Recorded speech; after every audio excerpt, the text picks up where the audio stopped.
hold on, let me just set up the Instagram, from my phone, because it seems that I left my iPad in Ottawa. So back and forth with the concierge, and they're like, "Oh yeah, we don't see your iPad here in the room."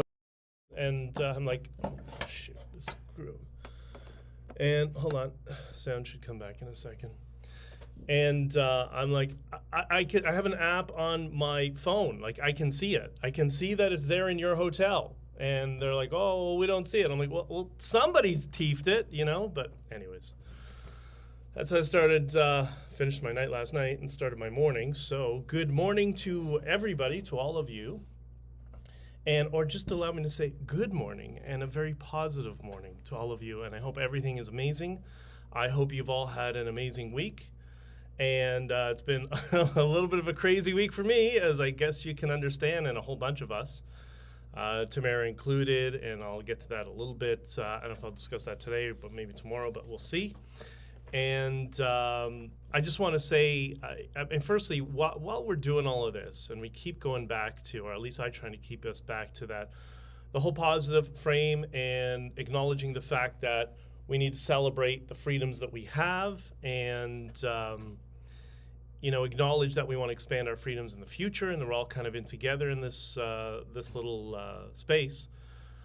I think this was an amazing week. This was a great week, and a lot of things happened. Some things that were surprising for a lot of people, but I want to thank all of you for just lending all your support, your moral support, your voice, and for all the wonderful things that you said and did for us, for all of us that have been engaged in this. And I also want to thank the trolls and the people, calling me names and calling everybody names. Like, all right, thank you, keep doing that, because that'll help kind of build the platform, and reasonable people will realize who the reasonable ones are. So I just want to thank all of you for all your support this week and everything, and that was great. And I'll get into things. Already some comments. Lisa, hey, good morning, Lisa. Keith, good morning. Alex, Megan, well, a bunch of people here. The first comment, here you go. People were not happy with what you had to say on the live streams I was watching. You were called a lot of names. I mean, that's to be expected, because, I'd been explaining through the entire time. So I got to just adjust the tripod here. I've been trying to explain for some time that the Freedom Convoy was sabotaged, and it's very interesting. Why is that light so bright in the way? Anyways, it's interesting that people were so angry, and Tamara took the stage and corroborated what I said. So they hate me. I explained the connection to Dean French and Doug Ford and all those actors that came in and disrupted everything and caused the convoy to essentially be kettled. And they're not angry at them, they're angry at me. I'm like, who sired you on? Like, it's so crazy. But that's, simple cognitive dissonance, and it's going to take a while for some people, I guess, to put the pieces together and to understand what was going on and what Tamara and I and some of the others were dealing with, and the insane amount of stress and sabotage or attempted sabotage that we were dealing with, and the pressure was insurmountable. That's not just, what the government was doing. That was one thing. And I got to be honest, like, the government and Trudeau, and like, that wasn't where most of the pressure was coming from.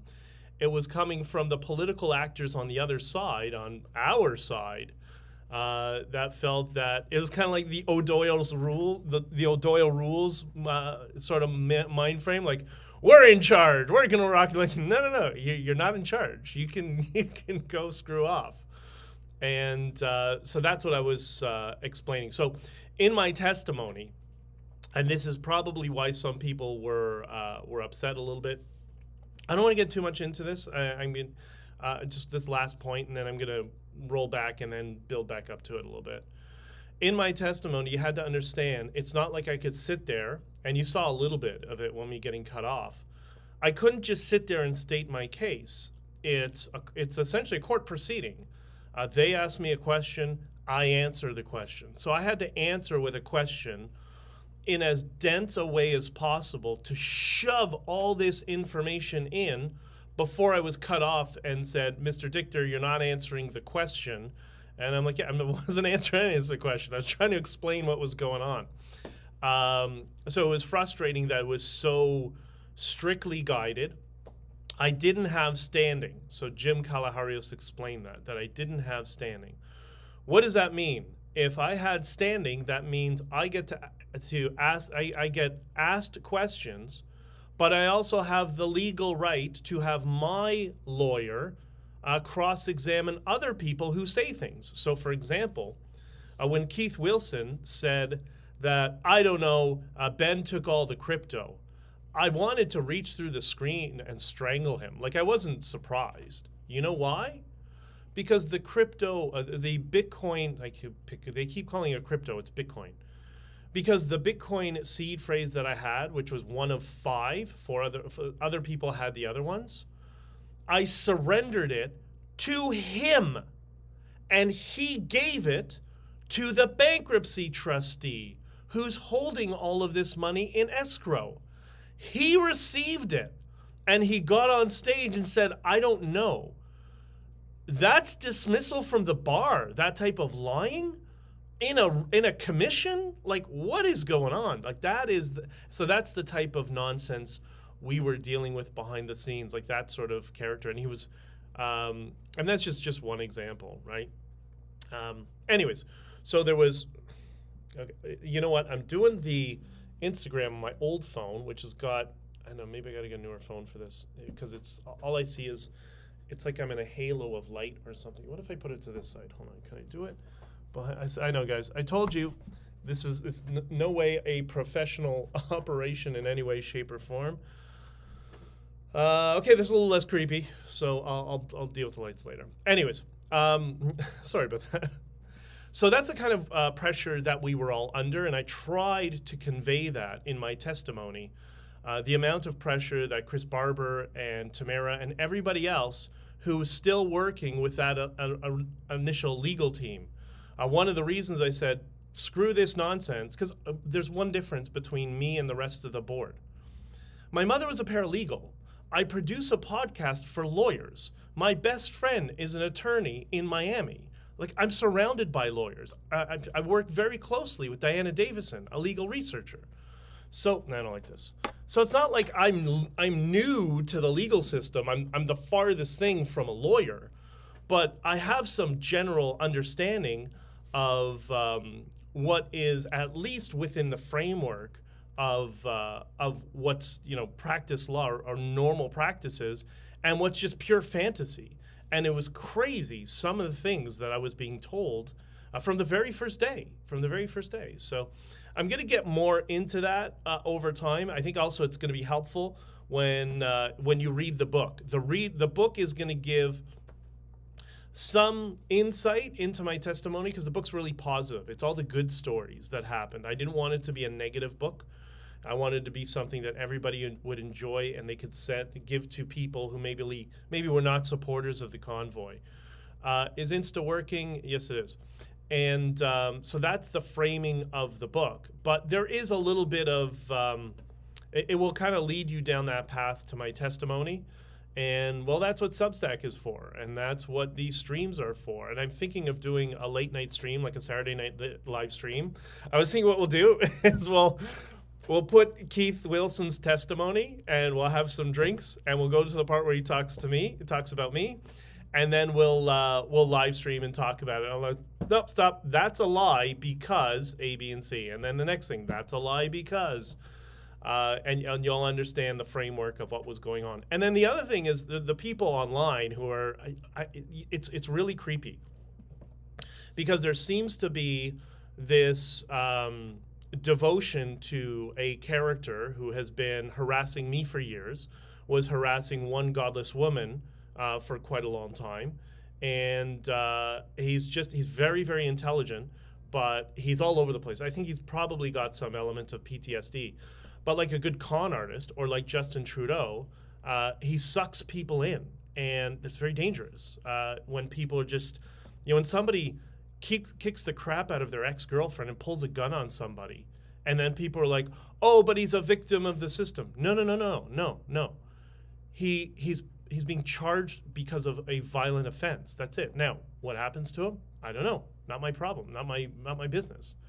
But we need to be reset in reality here, guys. We can't be like the Trudeau liberals that just prop up Trudeau like this icon, and they're just devoted to him no matter what he does or says. Like, you know, we got to criticize people that we not only dislike, but the people we like when we make mistakes. And that's what I do with the Conservative Party. I said that in my statement. That's why there's always angst, because when they're doing something stupid, they're chasing the Liberals to be more progressive than the NDP, I will call it out. I mean, I start usually on the inside and say, what are you doing?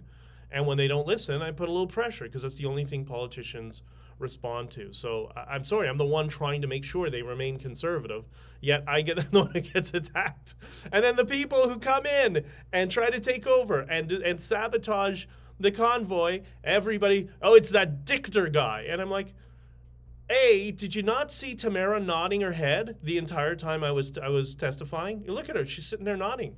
And then she got a dirty look for one of the lawyers, and then they stopped. There's your evidence that she's being held hostage.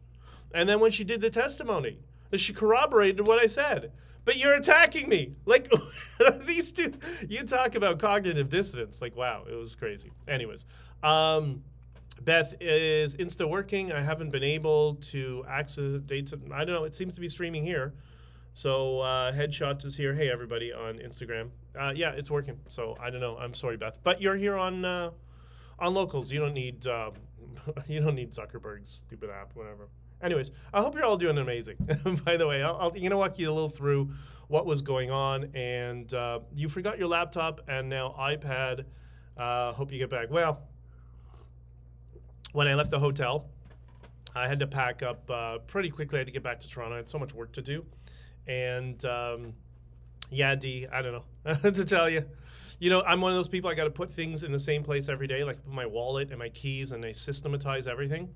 So I don't forget things, because I usually have, 10 things running through my head on top of my to-do lists.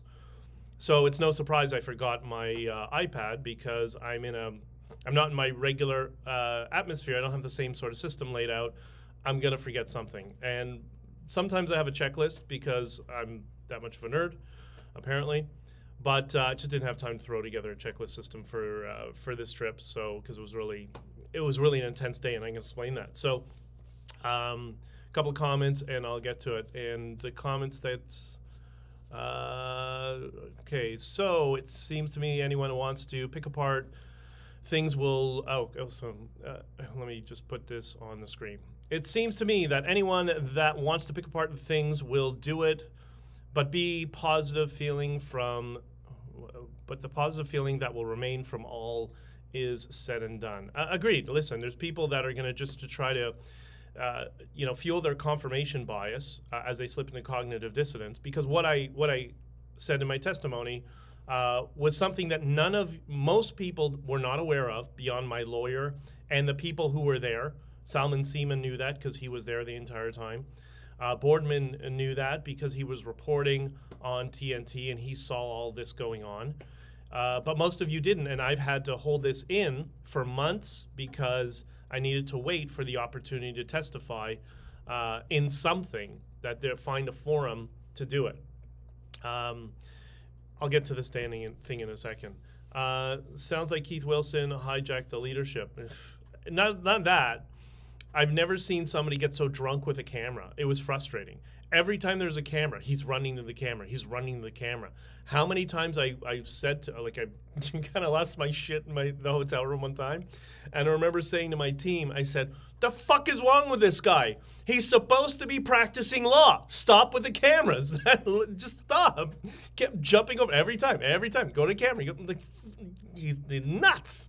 It was making us crazy. It was in retrospect, it was so funny. And we were kind of laughing at it during the time. But just insane. Just absolutely insanity. So, I'll get through the comments then I'll go through this. I love when Champ gets upset because he doesn't get the answers he wants.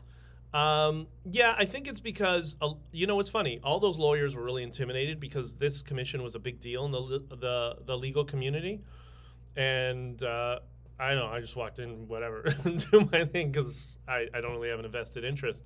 I just want to tell the truth. But Champ was, I think, he's the least nervous. He's the most confident one there.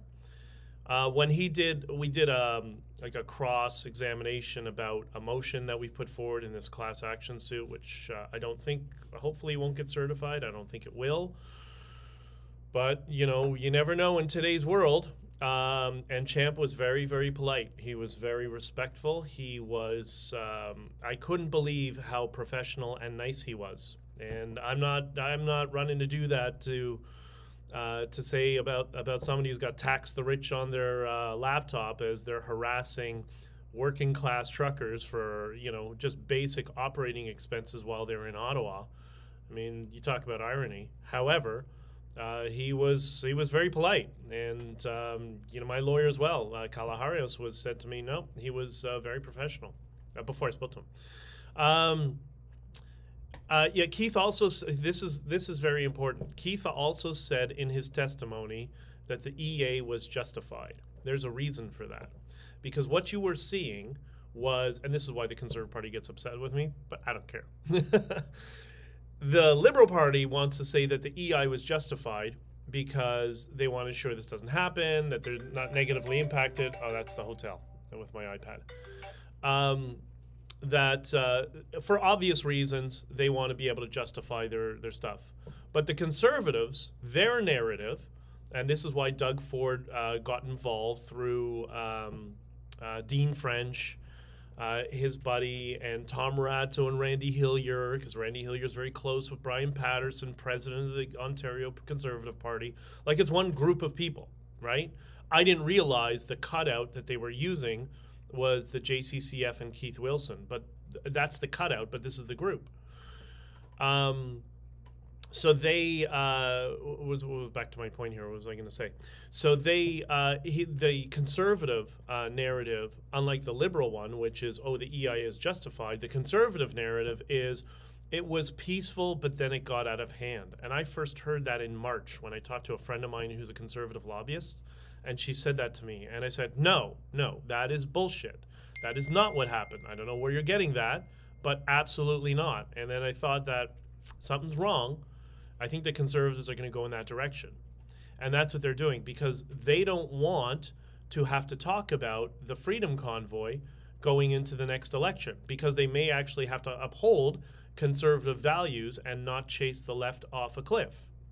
And people always ask me about Pierre Poilievre. Again, Pierre Poilievre is not the problem. It's the party and the strategy team that run that party, and the lobbyists that run that party. And so I'm sympathetic to his position, and I hope he gets the strength and fortitude to push back and not make it 3 in a row, which is what he'll do if he continues on this path. So they want this narrative so that they don't have to talk about the Freedom Convoy during the election. They want to talk about, it was so funny, the same talking issues, the same talking points they were trying to get me to talk about during the convoy. Did you know that? Because I didn't get into it much in my testimony, which is why I got to explain a lot of this over time here, Substack. That on the 25th of January, Russ Hebert, I think is his name, who's a former MP, called me, told me he's a staffer, and works for the Conservative Party, and they have a great spokesperson for them. They have a great spokesperson for the convoy. And I'm like, they're already trying to cut me out? Well, that was fast. I was going to give him a few more days at least, but okay. And he said, we'll send you some talking points, and we'll really connect people. And I go, oh, yeah, okay, fine, sure, Russ, for sure. And they started hounding me and calling me and hounding me and calling me. So, 2 takeaways. The first, and I didn't realize the name because I didn't read the name of this person. He said to me, and this is the Conservative Party, okay? He said, we have a person, and by the way, I just want to preface this by saying, as a communications PR person by my side, she was really effective. She was quite good because she knew her stuff, and she followed my lead. So I was really worried when everything blew up, but I had already committed to her because I didn't know, nobody told me, whatever, and so I'm going to explain that in a second. I don't know how, might as well just take my notes and throw them out because I'm not talking about any of this stuff. So the Conservative Party on January 25th, through Russ Hebert, said to me, he got me on the phone, I think the next day or that day, he called me like a bunch of times. And he said, not telling me he's a former MP, he's just a staffer, said, I have an amazing person to be the spokesperson of the convoy. Just because I don't say anything doesn't mean I don't see through everything that they're telling me. Like, when they're always lying, I know they're lying. I just play along. I always do that. But, okay, fine. He says, yeah, she's really good. She's got a PR background. She's got many years in politics doing PR. She knows her stuff. And then he says, and the best thing, she was a Trudeau liberal. And because she's already left Trudeau and come to the Conservative Party, she would be perfect to be a spokesperson for this trucker movement of Albertan truckers. Digest that for a second.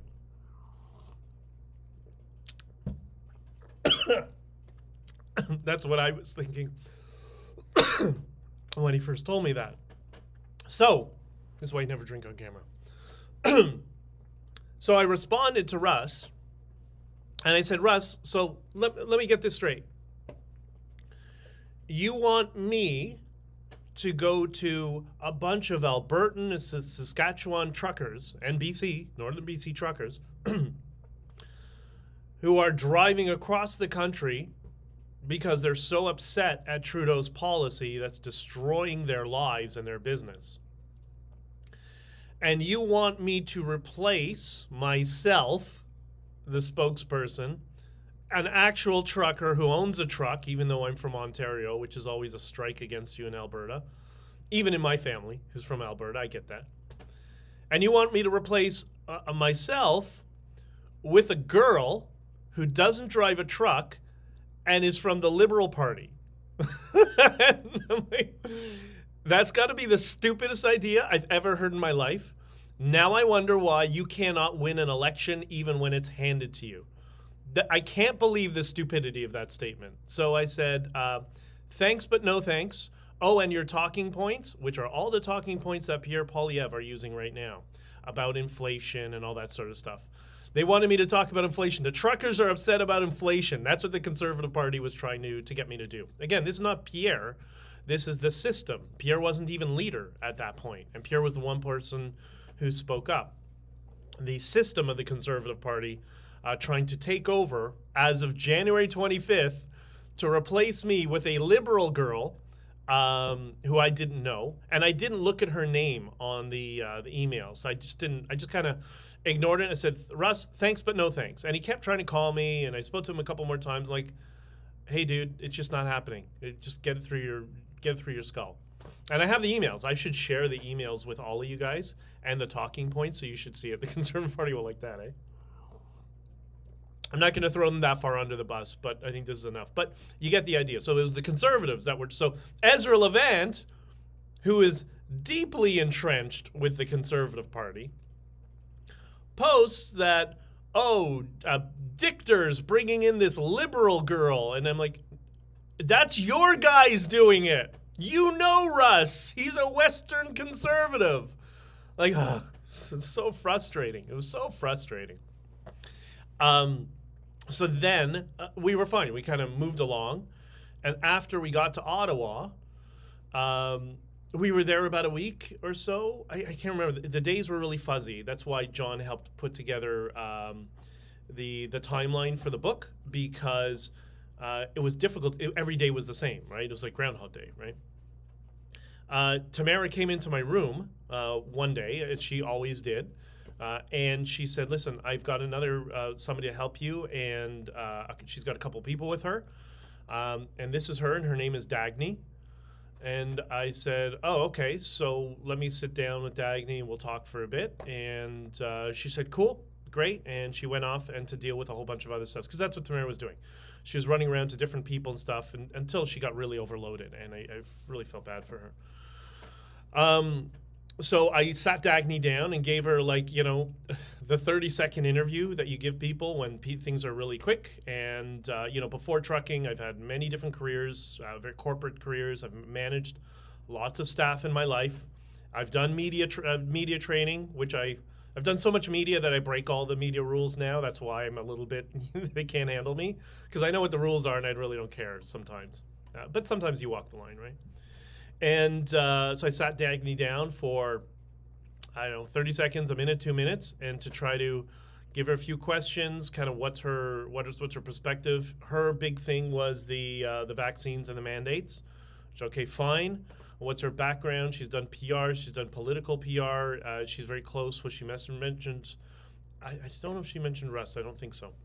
But whatever, gave a very quick interview. I'm like, okay, and I tested her. I said, do me a favor, go do a press release on, I can't remember whatever topic it was, and bring it back to me.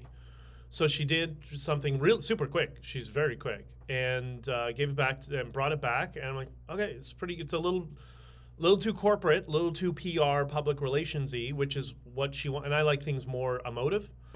But I said, this is good. Let's refine this and work together. And that's when her, Lucas, Michael, and myself started working together as a team. And then 2 or 3 days, so we issued a press release about communications. I think that's what it was. Or it might have been something else. Anyways, we issued a press release about communications because we kept having people trying to call their own ad hoc press conferences. So we issued the press release that was all communications to the media should be sent to Tamara, myself, Chris Barber, or Dagny.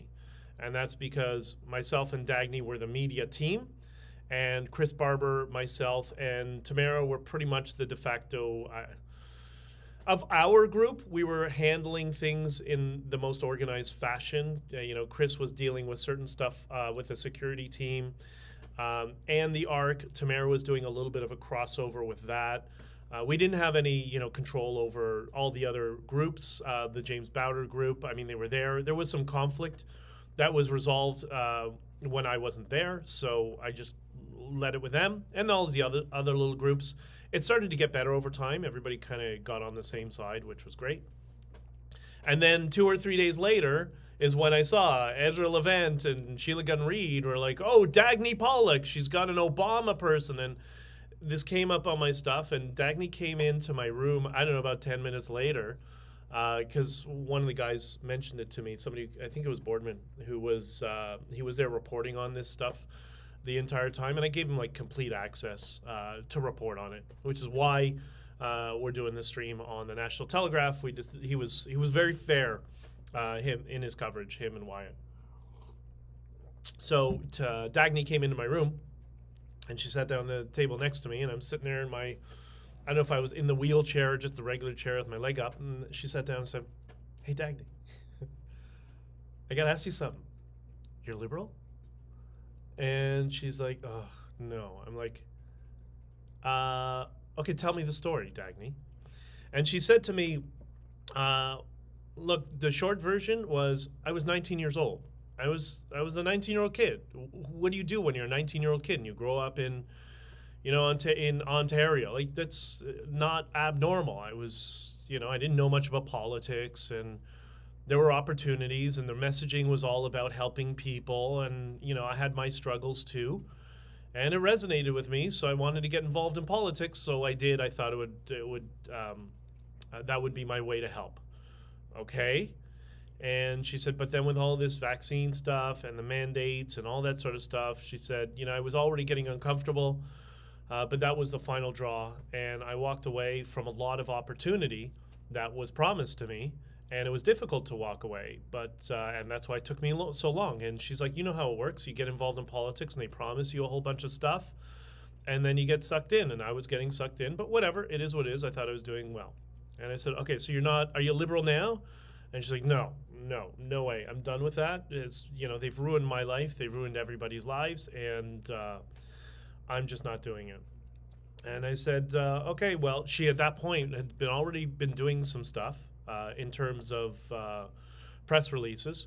she was being paid by or at least her hotel room was being paid by, hotel room at least, I'm sure some other stuff too, which I wouldn't criticize her for. We all have to live. But she was being paid by the Canadian COVID Care Alliance. So they were comfortable enough, that's a conservative group, they were comfortable enough to have Dagny, and she proved herself with her work. And I gotta say, despite my differences on policies and ideas about Obama, because I think Obama really destroyed the United States for a good period of time and introduced all this critical race nonsense and has caused so much of the division on top of a whole bunch of other policies.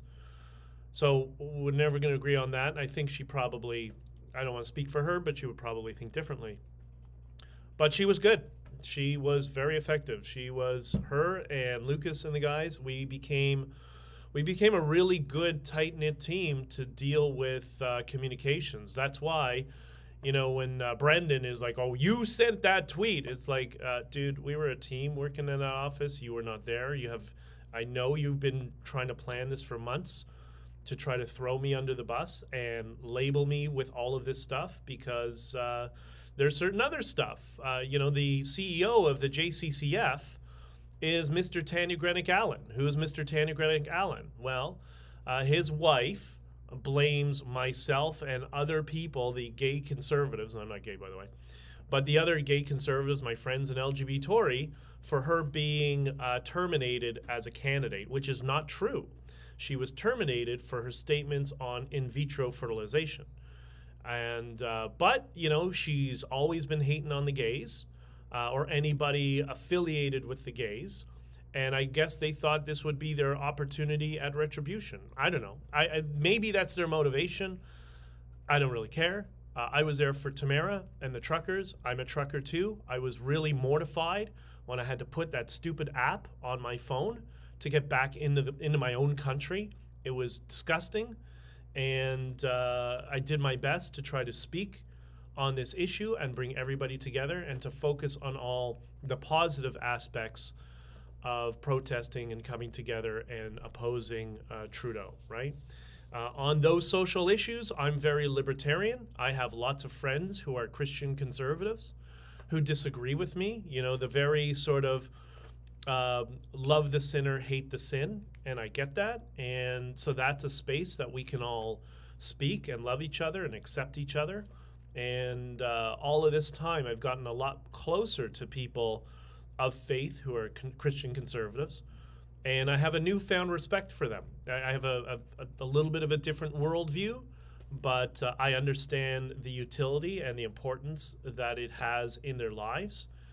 And I'll tell this story, and then I'll get to the comments, and then maybe button it up soon. But I have being from downtown Toronto, I have a lot of friends who are not Christian conservatives, and I have a lot of friends through politics or other stuff who are social conservatives, Christian conservatives. And my acquaintances and friends who are not, who don't understand the utility, let's say, of religion. I explained this to a pastor who I'm friends with, who I have a lot of respect for, actually, and we were kind of very much at odds with each other many years ago, but he's very kind, and we have a lot of respect for one another, and we just had a call the other day. I explained, and I try to explain this to people who are atheists, people who are downtown and whatever. I remember after the Rwanda genocide, I was in the car, and I've told this story a few times. I don't think I've told it here. I was in the car driving home because I used to listen to news and university lectures by professors on Open College and all sorts of stuff. That's what I would listen to in the car because I was getting too many speeding tickets when I was listening to music. And this story came on. It was from, I think it was the BBC, and they were interviewing a guy who was on a mission in some rural town in Rwanda. And he had his entire family, he had 14 children, and all his 14 children were tied up and killed, were murdered in front of him. His wife was brutally raped and murdered in front of him. And the torture that they left him with was they wouldn't kill him, so he would have to live with that memory for the rest of his life. That's the sort of cruelty that that people can be capable of. This is why I get worried about the Diagolon guy. I don't want to even say his name, because I see that sort of cruelty in him, and I hope he gets some help and some rehabilitation. So anyways, I was listening to this story, and they said to him, so how have you moved on? How are you so positive? And you could tell by listening to this guy's voice, he had a new zest for life. And he said, because I found Jesus. And it made me realize that all of my struggle in life, it was a test. And that I can be happy, and I can do things for other people. And I can teach them what I've gone through in my life. And I can teach them that life can be better. Something to that effect. So the polar opposite of, here you have this guy in Rwanda, in a Rwandan village, who could do an amazing job to teach the political class and the progressives about real victimization, having his entire family slaughtered in front of him. And he's not a victim. And he's not a victim because in his mind, he found Jesus. In his soul, he found Jesus. And I've always thought to myself that irrespective of my religious views or anyone else's religious views, it's not my place or anyone else's place to strip that from him. That's my problem with the Sam Harrises of the world, or the Christopher Hitchenses of the world. They don't understand that for many people, especially people who go through that sort of strife in their life, something that the rest of us couldn't even comprehend, to even visualize that, how hard that is. But religion saved him and gave him a new meaning in life, and that's why it's important. And that's why, irrespective of my opinions, which are varied and diverse, you saw I did my oath on the Torah, which it's supposed to be a siddur, by the way, but it is what it is. I have a lot of respect for people like Chris Guerra, who I think he found religion later in life, and Christianity is very important to him and his family. And I have a lot of time and a lot of respect for people like that. And that's just another side of the framing of positivity. And for many people, it's religion that helps them with the framing of positivity. Maybe I'm a little bit more the woo-woo spiritual positivity. I think we can all manage it. We all do it in our different ways. But I hope those people who are cruel in life, those people who are attacking me in life, and the gentleman who is in jail who testified, they learn to overcome that cruelty, because I watched his entire testimony yesterday. And despite the fact that he'd been harassing myself and somebody else who I know, who I care deeply about, for many years, and you saw he did that in the testimony as well. Dichter didn't trust him, whatever. I felt sympathy for him. I hope he gets help. I hope he learns to manage the cruelty within him. And I hope he does his best to reach out to the people around him to get them to dial back their cruelty. All I was doing was what Tamara asked me to do. And Tamara and I, we were completely in sync, and you could see that within her testimony, because despite the fact that Brendan, the lawyer for the JCCF, tried to accuse me, because their plan fell apart once I exposed everything that they were doing, which was what my testimony was about. And I said absolutely no, and I explained why, and I showed the text messages which refuted his claims. And he said, "Oh, you broke into Tamara's Twitter account." I took a lockpick? How does that work? And what did you see? You saw Tamara get on the stand, and she said, no, I asked Benjamin to deal with my Twitter from the very beginning. He's really good at Twitter. Because she started with 3,000 followers, and then I made Jerry Butts my target. And I think when they shut it down, we were up to, 30,000 followers? And I think it had a profound effect. It was one of the main tools that I was using to get this to become a global phenomenon. And the primary weapon that I used was peace, love, unity, and freedom.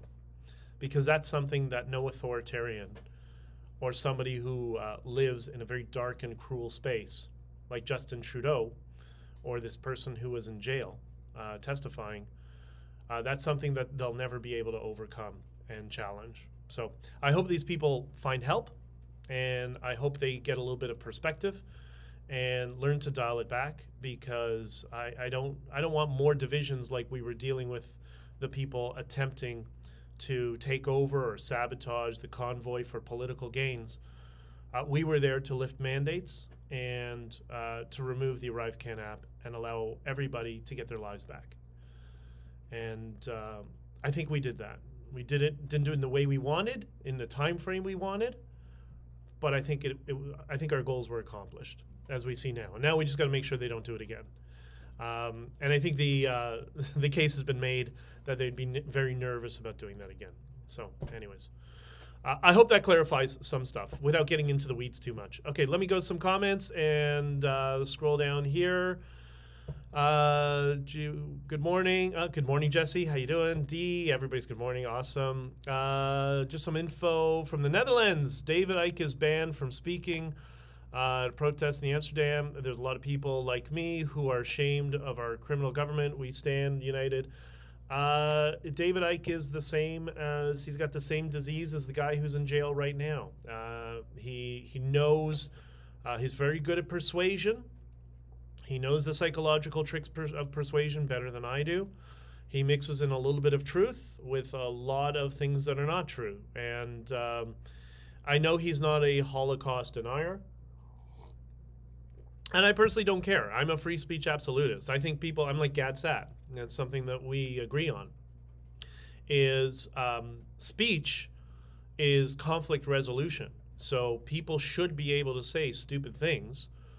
So even if he was a Holocaust denier, now I've seen him say some really insensitive things, but whatever. I don't really care. I think we all need to be able to talk.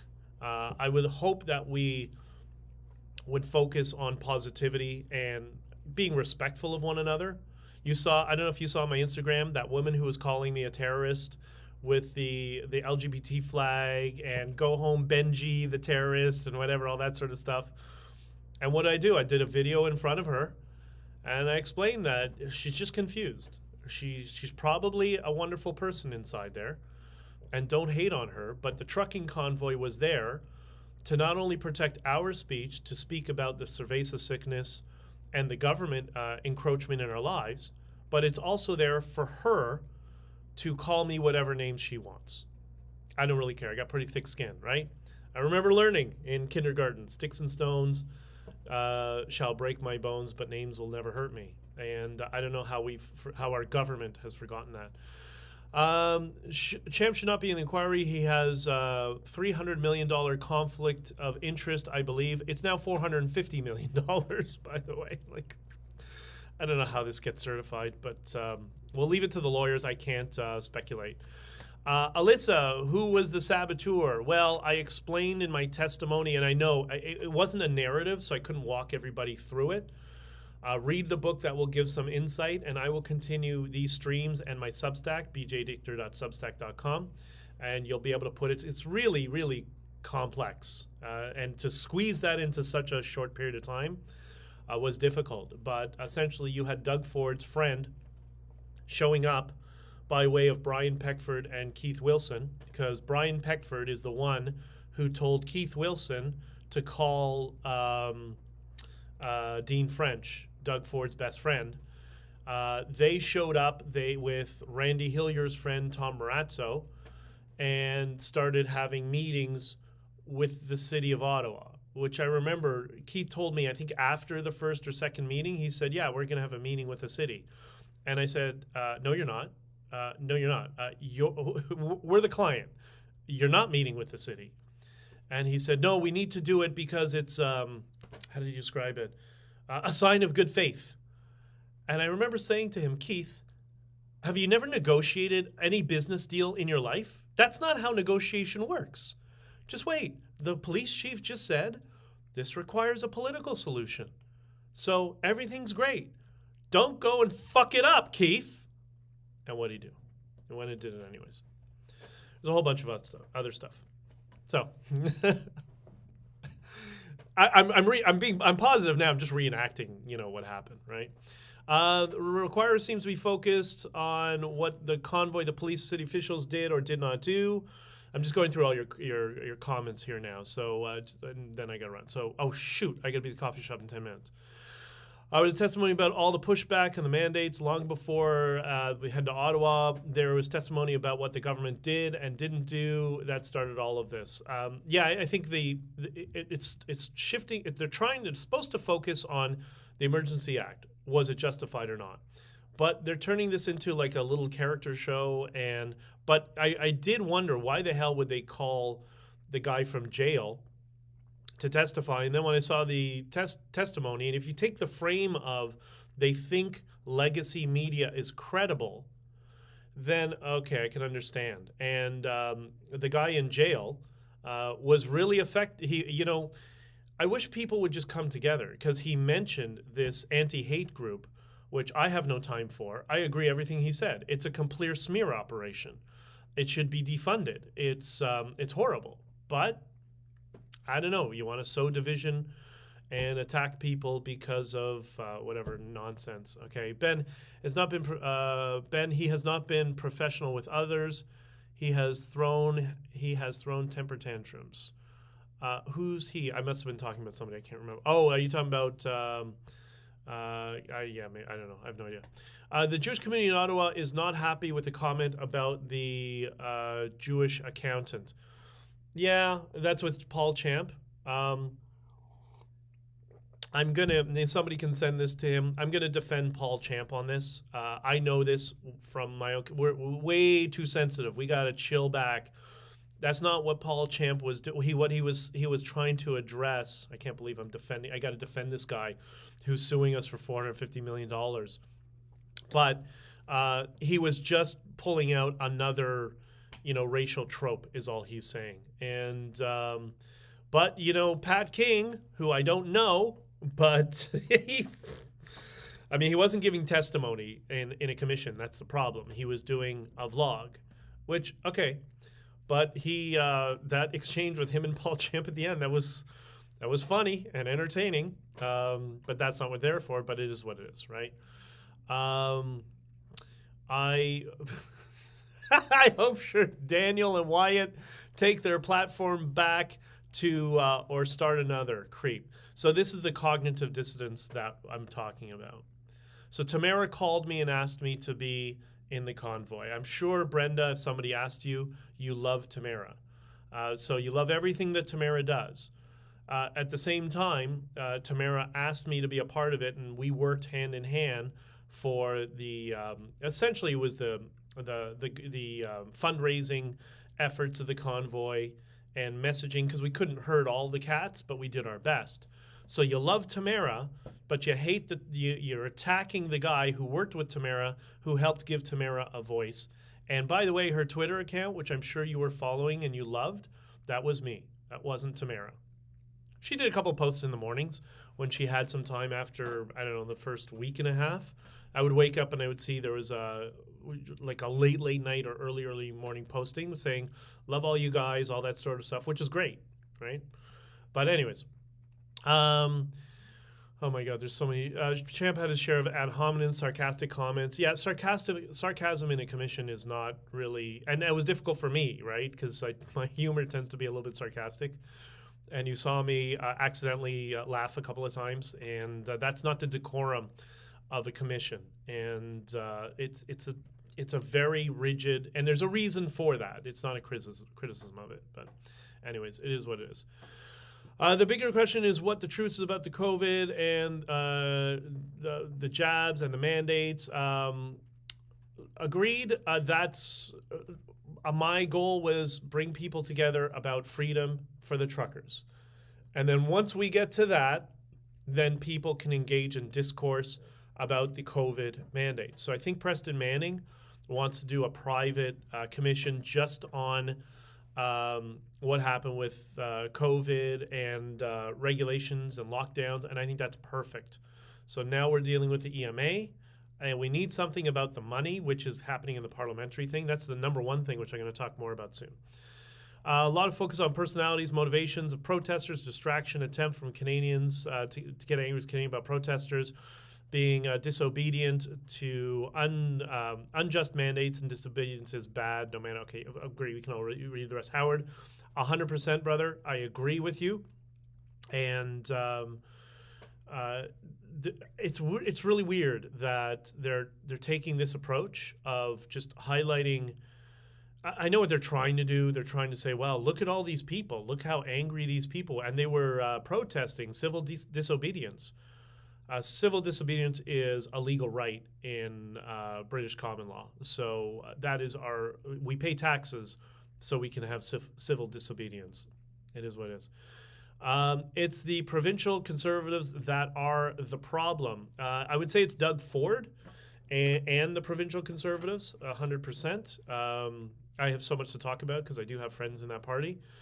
And that's a long discussion. Maybe we'll do that on a stream, Alyssa. And thank you, Alyssa, for all your comments. They're amazing. You're always pretty wise. So thank you, Keith. I agree. Lisa should have got a slap by the commission as soon as the words came out of his mouth. Yeah, but the commission there's two sides of it. If the commissioner slaps everybody for every little thing, then he's not going to be lenient with other stuff. So I tried to get standing, and I'm going to explain that in another stream, why I didn't have standing. I was denied standing. I was denied to have my lawyer leading the questions. So John, who was really great actually, the first guy who was questioning me, that's the commission. That's the third-party impartial body. That's why he got an hour. It was kind of it's not to ask me what's going on. This is very important. I should have mentioned this before. It's not to ask me my perspective. I submitted a whole bunch of documents to the commission and videos to the commission. And the interview, what you saw was just the interview process around the documents that I submitted. And he couldn't cover all of them. He just covered the basics. So if you want to know my perspective and what we were trying to explain, then go to I think you can download them, the evidence that's been supplied, that I had supplied to the commission. You can see all the documents, and that's kind of the narrative around the questioning that you saw, because in 3 hours you couldn't get through all of those documents. Even though they weren't the evidence that was sent to me 24, 48 hours before. So I'm in the car driving to Ottawa, and I get a message from my lawyer on the dash saying, "Yeah, we just got all the documents of evidence for the commission. Be ready for a long night." And I was going there I'm going to a Bitcoin meeting in Ottawa, so I'm going to, because they wanted me to speak and a bunch of them wanted to meet me. So I said, it's going to be a super late night. And that's why, I was in that commission, I was on 1 hour sleep and 2 hours sleep the night before. I was just exhausted. Pollock, that was the Dagny. Yeah, that's the Dagny I was talking about. So Lori, I hope that shed some light that Dagny came from the Conservatives. The Conservatives were trying to shoehorn her into the commission. And when she came in, I didn't know it was the same person they were talking about a week before or 2 weeks before. But Dagny threw me a little under the bus in Andrew Lawton's book. She said the opposite of what we agreed to, but I don't think she was too harsh. And I will say that she was great. You know what? She, in terms of communication, getting pressers out. Now, I didn't know at the same time she was telling me, oh my God, Tom Marazzo's having another press conference. And I'm like, what's wrong with this guy? How many times do we have to tell him? No press conferences. You're supposed to be looking at trucks. I didn't know. Apparently she was there helping him. So I don't know how much, whatever. You know what, it is what it is. I'm sure there was some motives behind that from her perspective. Maybe she thought it was just damage control. I don't know. I tend to give people the benefit of the doubt, even when sometimes I shouldn't. But she was, from my perspective, working with her, she was very effective and she was great. Okay, yeah, Champ's acting like it. Yeah, I don't want to, he's a lawyer in a case that I'm up against, so I don't want to really get into that too much. Obama certainly did damage. Yeah, what Obama did is he destroyed the morale of the United States, and he caused so much division. And I saw that, like I've been going to the U.S. my whole life, and was there for quite a bit, have a lot of friends in Miami. It's like my home away from home. And I saw what he was doing there. It was crazy. Took me by surprise. Jesse, that underhanded comment took me by surprise. I couldn't believe a professional would do that. But cooler heads prevail. I would have lost it myself. I don't know which comment. I'm sorry, I'm reading back the comments. Okay. I definitely would have been cocky and said something back. Oh, when I was testifying, yeah. It was very tempting, but whatever. Tamara was definitely graceful under pressure, for sure. She was amazing. And Tamara was fantastic. She's much stronger than anyone can see. Yeah, and I said that, and Tamara's I saw her the corner of my eye when I was explaining what was going on. I saw Tamara the entire time doing this. Yeah, she knows. Tamara's one of those friends of mine that we always we really connected from basically day one, and she understands that same moral as I do, that loyalty amongst friends is paramount to everything. You have to be loyal to those you love. So yeah, she was great. Okay, so I can't get to the rest of the comments. What I'll do is I can leave these up. I'm going to check them for when I do the next when I do the next stream tomorrow, because I'm already a minute late for my meeting with John, who helped me with the book. By the way, we have tickets left for the event on Monday. So it's going to be in Toronto. I posted on my Twitter. I'll post it around later on today. Come on out. Let's hang out, get together. This is the book launch or pre-book launch, whatever you want to call it. And I'm already getting requests to do it in other cities. We're trying to put something together so I can meet some of you face-to-face. We got a couple of things out west. But this one is in Toronto. So if you're in Toronto, you have time on Monday night. Grab a ticket, come out, let's hang out. It's going to be fun. Comedian Ben Bankus is there. So if you don't like politically incorrect humor, it's not going to be the place for you. But if you like political incorrectness, then it's going to be great. We're going to have lots of fun. And I'll talk a little bit more about that tomorrow. Okay? So, and the pre-order the book, www.honkingforfreedom.com. Okay, I got to run. John's going to kill me. Bye.